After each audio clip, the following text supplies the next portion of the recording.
আসসালামু আলাইকুম। কেমন আছেন সবাই? আলহামদুলিল্লাহ আমরা ভালো আছি।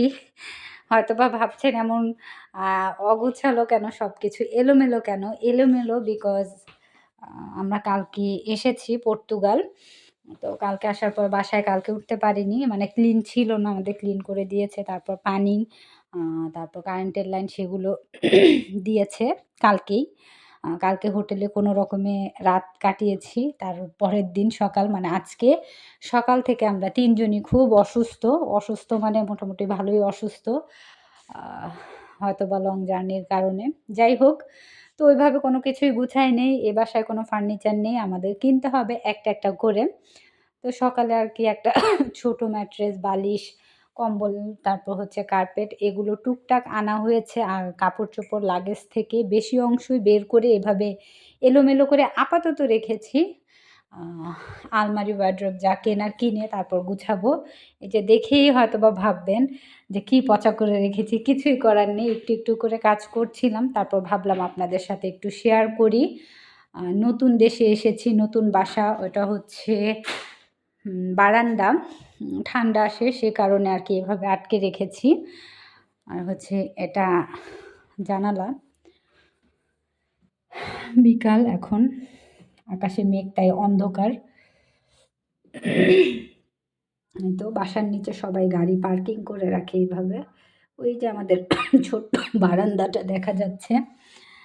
মানে হঠাৎ করে ঠান্ডার দেশে এসে ঠান্ডা না লাগলে কিভাবে হয়, তাই না? তাই হয়তোবা একটু ঠান্ডা লেগে গেছে। তো যাই হোক আমাদের জন্য দোয়া করবেন যেন সুস্থ থাকতে পারি। কারণ নতুন একটা দেশ, নতুন জায়গা। এই যে এখানেও টুমটাম বের করে মানে এলোমেলো করেই রাখা হয়েছে, এখনো গুছাই নাই। বললামই তো আসছি কালকে। হোটেলে এক রাত থেকে আজকে বাসায় উঠেই আমরা অসুস্থ সে কারণে ওইভাবে গুছাতে পারিনি। জাস্ট লাগেজ থেকে কিছু জিনিসপত্র মানে বেশি অংশই বের করে রেখেছি, আবার কিছু রয়ে গেছে এখনো বের করা হয় নাই। আর তার বাবা বাইরে কাজে গিয়েছেন। এই যে এগুলো যেমন ছোট সরি ছোট লাগেজগুলো যেমন এখনো ধরাই হয়নি ওইভাবেই র‍্যাপ করা রয়েছে। এই যে কাপড়-চোপড় এলোমেলো করে রেখেছি এটা সেটা সবকিছু। তো এটা হচ্ছে আমাদের এটা আমরা ড্রয়িং রুম হিসেবে ইউজ করতে পারবো। চাইলে বেডরুমও বানাতে পারবো। আর ওই যে আয়াত যেটায় বসে আছে ওটা একটা বেডরুম। এটা হচ্ছে মেইন ডোর। আর এটা রান্নাঘরের পাশে একটা রুম। উম এদিক দিয়েই দেখাই। রান্নাঘরের পাশে এখানে একটা ডাইনিং ফেলতে পারবো, ছোট একটা রুম। তারপর হচ্ছে আমাদের এই যে আমাদের রান্নাঘর। আবারও বলি এলোমেলো তাই একটু কেমন লাগছে হয়তোবা দেখতে।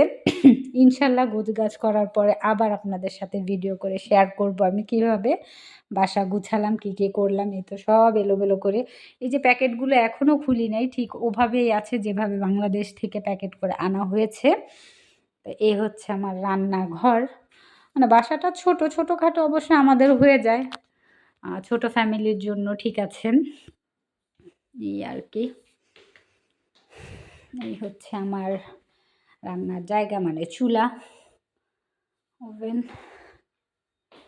হঠাৎ করে ঠান্ডার দেশে এটা হচ্ছে ওয়াশরুম। এটা ওয়াশরুম। তারপর হচ্ছে অনেকে বলবে আবার ওয়াশরুমও দেখাতে হয়? বাসা যেহেতু দেখাচ্ছি সব এলোমেলো তাহলে ওয়াশরুম দেখালে প্রবলেম কি? অনেকে বলতে পারে ওয়াশরুম কি নাই? আচ্ছা যাই হোক এই যে এটা হচ্ছে ফ্রিজ, ওয়াশিং মেশিন। এই পাশে এই জানালাটা খোলা যায়, কাপড় নাড়া যায়। ওই পাশে দড়ি আছে, ঠান্ডা তাই এখন আর খুললাম না। এই হলো ছোট্টখাটো একটা বাসা আমাদের। তো আস্তে, আস্তে ইনশাল্লাহ সবকিছু গুছিয়ে নিব।